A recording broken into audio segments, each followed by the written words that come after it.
Hi అండి. అందరూ ఎలా ఉన్నారు? ఈరోజు చాలా టేస్టీగా, హెల్తీ అయిన కొబ్బరి పాయసం చేయబోతున్నాను.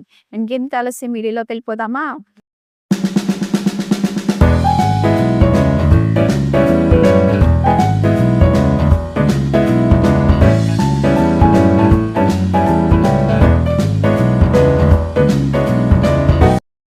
ముం ముందుగా ఓ మిక్సీ జార్ తీసుకొని 2 టేబుల్ స్పూన్ నానబెట్టిన బియ్యం, ఒక హాఫ్ కొబ్బరి చిప్ప మెత్తగా మిక్సీ పెట్టుకోవాలి.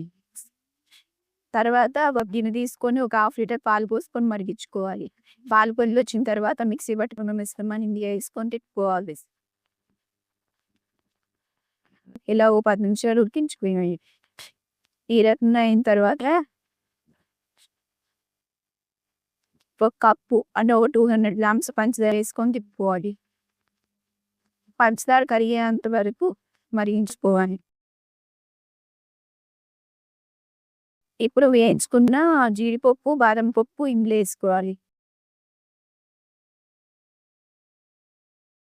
చివరిగా ఒక స్పూన్ ఇలాచి పౌడర్ వేసుకొని స్టవ్ ఆఫ్ చేసుకోవాలి. అంతే అండి, యమ్మీ యమ్మీగా ఉండి కొబ్బరి పాయసం రెడీ.